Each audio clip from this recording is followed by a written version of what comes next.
في الفترة اللي كانت مصر فيها مشغولة بثورتها في 25 يناير 2011، أثيوبيا بتعلن في فبراير من نفس السنة عن إنها تنشئ سد على النيل الأزرق في منطقة بني شنغول، والمكان ده على بعد من 20 ل 40 كيلومتر بين الحدود السودانية الإثيوبية. وتولت شركة سالين الإيطالية عمليات إنشاء السد. وفي البداية لازم نعرف إن نهر النيل ليه منبعين، المنبع الأول هو الهضبة الإثيوبية واللي بتشارك ب 71 مليار متر مكعب، والكمية دي بتمثل 85% من إيراد نهر النيل من المية. وكمية المية دي بتيجي من الهضبة الإثيوبية، مصدرها 3 أنهار وهي النيل الأزرق ونهر السباط ونهر عطبرة. والمنبع الثاني من منابع نهر النيل هو هضبة البحيرات الاستوائية، والهضبة دي بتشارك ب 13 مليار متر مكعب، ودي بتمثل 15% من إيراد نهر النيل. وكمية المية دي بتيجي من 5 مصادر وهي بحيرة فيكتوريا وبحيرة كيوجا وبحيرة إدوارد وبحيرة جورج وبحيرة ألبرت. وفي بداية الموضوع سد النهضة مصر والسودان مش معترضين عليه، ومصر بالعكس أبدت مرونة في الاتفاق على عدد سنين ملء خزان سد النهضة بشرط إن الملء يتم في مراعاة وقت الجفاف والفيضانات.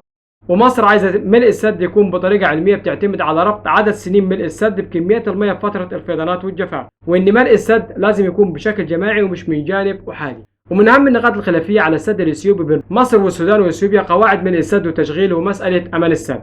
والمعضلة الأولى واللي هي قواعد ملء وتشغيل السد، إثيوبيا افترضت إنها تملي بحيرة السد من 4 ل 7 سنين، ولكن مصر طلبت إن ملء السد يكون على مدار 10 سنين، مع ضرورة الاتفاق على منظومة قانونية لإدارة السد بالطريقة اللي ما تأثرش على السد العالي في مصر والسدود السودانية، بالإضافة لضرورة إدارة التدفق المائي خلال السنين اللي بيكون فيها جفاف أو قلة أمطار. ومصر والسودان عايزين يطلعوا باتفاق طبعه دولي، وكمان الاتفاق على آلية محددة عشان تحسم النزاع بين الدول الثلاث. ولكن إثيوبيا مش عايزة ده، والمعضلة اللي بتواجه الثلاث دول مش ملء السد، لأن ملء السد لو تم زي ما مصر والسودان عايزين فده هيتم على سنين طويلة، ولكن المشكلة هي الآلية اللي هيتم بيها ملء السد، وهل هيتم فيها مراعاة فترة الجفاف وقلة الأمطار. وطبعا إثيوبيا مش عايزة توصل للنقطة دي. والمعضلة الثانية واللي هي من أهم النقاط الخلافية بين الدول مسألة أمان السد، وده لأن بيعتبر رقم معامل أمان السد الإثيوبي ضعيف ومش معروف الأثر نتيجة تخزين كمية مية بتوصل ل 74 مليار متر مكعب خلف سد أسمنتي مرتفع وفي نهاية هضبة موجود فيها فوارق أرضية جيولوجية، وده اللي ممكن إنه يعرض السد للانهيار، واللي هيكون نتيجته إن السودان هتتعرض للغرق، بالإضافة لأنه في حال احتمالية انهيار السد من الممكن إن مجرى النيل يتحول. ضيف لده كل الدراسات الفنية للسد مش كافية، وأثيوبيا بنفسها عطلت أعمال المكاتب الاستشارية العالمية المشاركة في دراسة السد وآثاره، وده كان باعتراض اثيوبيا على تقرير الشركات الاستشاريه العالميه. وطبعا مصر والسودان واثيوبيا دخلوا مفاوضات استمرت لمده 10 سنين، في النهايه انتهت بالفشل، واللي بعدها اثيوبيا اعلنت من جانب احادي انها تبدا في ملء السد الاول. وفي اثناء مفاوضات ل10 سنين اثيوبيا تعهدت بانها تطلع مصر على مخططات السد الاثيوبي عشان تدرس مدى تاثيره على دولتي المصب اللي هم مصر والسودان.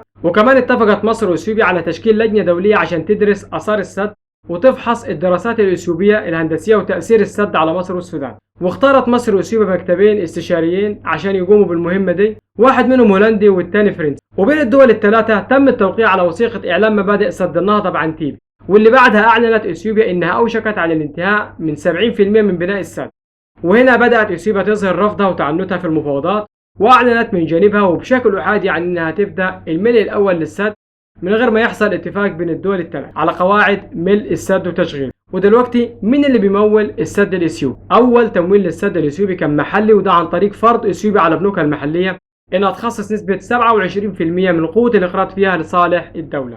وكمان إثيوبيا فرضت على موظفيها التبرع لبناء السد، واللي كان بيرفض مهدد بالفصل من شغله. وكمان تمويل السد كان عن طريق التبرعات عن طريق رسائل المحمول ومسابقات اليانصيب والفعاليات الرياضية اللي كان بيتم إقامتها في كل أنحاء إثيوبيا لصالح بناء السد، وإصدار سندات موجهة للمهاجرين الإثيوبيين في الخارج. ودي كانت مصادر التمويل المحلي لبناء السد.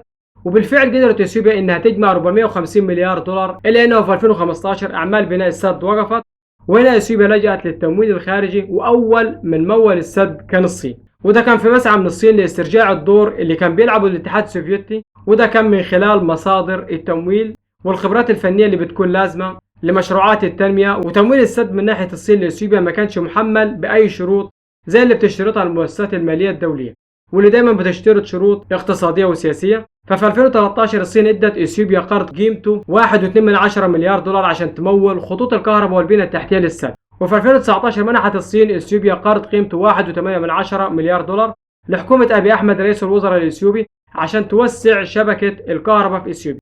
ومقابل دعم الصين، إثيوبيا منحت الصين متمثلة في شركة جوزوبا عقود مشاركة في الأعمال الإنشائية للسد.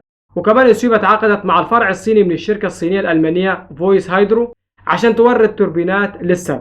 ومش بس الصين اللي مشاركة في بناء السد، ده كمان إيطاليا مشاركة في السد عن طريق شركة الإنشاءات العملاقة ساليني والمعروفة حاليا باسم واي بيلد. وفرنسا مشاركة في السد عن طريق شركة ألوستوم الفرنسية بالإضافة لشركة جنرال إلكتريك الأمريكية.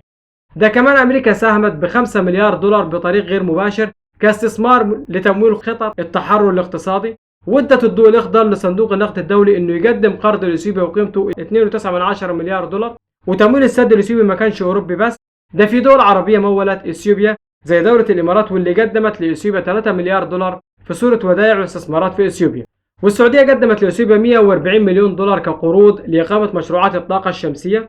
وأبرز المستثمرين السعوديين واللي ليه أصول إثيوبية الملياردير محمد حسن العمودي، واللي قدم تبرع قيمته 88 مليون دولار لأعمال الإنشاءات الأولية في سد النهضة في 2011. وطبعا الدعم الدولي ده واللي بتحظى به إثيوبيا هو اللي بيخلي إثيوبيا بتتعنت في قراراتها، أو إنها تاخد أي قرار من دماغها، أو إنها ما تلتزمش بأي اتفاق يوصل الدول الثلاثة الحل في موضوع شروط ملء وتشغيل السد. ولعلمك السد الإثيوبي في بدايته كان المفترض إنه يخزن 14 مليار متر مكعب من المية بس، إلا إن إثيوبيا ومن غير ما تخطر مصر بالدراسات الفنية المتعلقة بالسد وتشغيله، مستغلة فترة ثورة يناير في 2011 رفعت قدرة تخزين السد ل 74 مليار متر مكعب. وده اللي بيعتبر انتهاك جسيم لمبدأ حسن النية في تنفيذ الالتزامات الدولية. وضربت عرض الحائط إثيوبيا بمبدأ الاختيار المسبق عند إقامة المشروعات المائية على الأنهار الدولية. وللعلم حجم الأمطار اللي بتنزل في إثيوبيا سنويا 950 مليار متر مكعب، بتستفيد إثيوبيا ب 850 مليار متر مكعب. وكمية المية اللي بتخرج من إثيوبيا سنويا بس 100 مليار من أصل 950 مليار متر مكعب.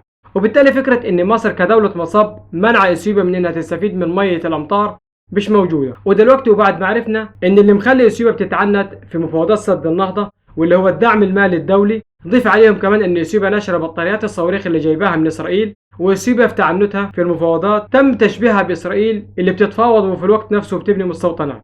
فإثيوبيا هنا بتتفاوض على السد وفي نفس الوقت بتملى السد بشكل أحادي. وعلى أي حال في رأي بعض الخبراء إن إثيوبيا مجبرة إنها تصرف في المياه حتى لو كان غرض السد مجرد تخزين المية ومش ناوية تولد كهرباء من السد. وده لأنها مش هتقدر تحبس مية النيل لمدة سنتين متتاليتين. وده راجع لأن إثيوبيا دولة حبيسة وملهاش مخرج على بحر أو محيط، وعشان كده تصريف المية من السد هيكون أمر حتمي. وكمان الكلام عن إن إثيوبيا عايزة تعيد تقسيم المية جسم عادلة غير منطقية، لأن إثيوبيا فيها 12 سد وسد النهضة ده السد رقم 13. ودلوقتي مع اقتراب موعد الملء الثاني لسد النهضة ومرحلة المفاوضات الثانية واللي بدأت وقفت وانتهت بالفشل، والسودان ومصر بيتمسكوا حاليا بتشكيل لجنة رباعية دولية للوساطة بين الدول الثلاثة. واللجنة دي مكونة من الأمم المتحدة والولايات المتحدة والاتحاد الأوروبي والاتحاد الأفريقي.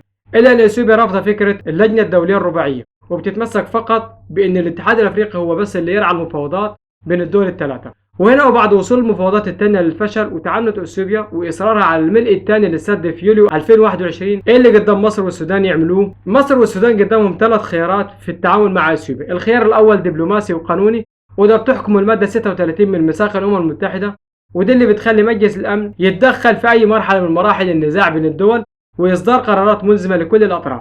وكمان المادة 38 من ميثاق الأمم المتحدة بتخلي مجلس الأمن يقدر يفرض وساطة دولية أو إصدار قرار تحكيمي لتجنب أي صراع أو حرب ممكن إنها تندلع بين الدول المتنازعة. وبكده ممكن إن مجلس الأمن يصدر قرارات ملزمة للأطراف بالعودة من جديد للمفاوضات تحت مظلة دولية. والخيار الثاني الضغط الاقتصادي، واللي ممكن تستخدمه مصر والسودان، واللي بناء عليه السدود اللي عليها خلافات لا يجوز تمويلها من الدول والمؤسسات المالية الدولية. وهنا ممكن ان مصر والسودان يقدروا انهم يفعلوا الورقة دي امام المجتمع الدولي والمواثيق الدولية، وده ان كان السد لسه ما خلصش. ولكن اذا كان السد خلص فالضغط الاقتصادي بيكون في شكل وقف تقديم الدعم لحين انهاء النزاع، او ان الدول والمؤسسات الممولة تضغط عشان تقنع الاطراف على حل النزاع اولا. والخيار الثالث هو الخيار العسكري، وهنا وان كان الجميع ما بيرغبش للوصول للحل العسكري الا انه خيار مطروح. وده كان ظاهر في اللهجة اللي اتكلم بها الرئيس عبد الفتاح السيسي في زيارته الاخيرة بعد حادثة السفينة البنمية ايفر جيبن في قناة السويس بعد تعويمها، واللي قال فيها ان عدم التوصل لاتفاق على ملء السد وتشغيله وان المساس بحق مصر في مياه النيل هيؤدي لحالة من عدم الاستقرار في المنطقة بالكامل. وبكده كل الخيارات مطروحة بخصوص موضوع سد النهضة ما بين الخيارات الدبلوماسية والقانونية والاقتصادية، وبالفعل مصر والسودان ماشيين في الخطوتين دول وصولا في الأخير للحل العسكري. ولحد هنا الحلقة خلصت، ما تنساش تبص على المصادر هسيبها لك في وصف الفيديو، ولو كنت بتشوفني على اليوتيوب اشترك بالقناة وفعل زر الجرس عشان يوصلك كل جديد، وكنت بتشوفني على الفيسبوك فاعمل متابعة لصفحة محمود علي تي في وشارك الموضوع مع غيرك عشان الكل يستفيد. والسلام عليكم ورحمة الله وبركاته.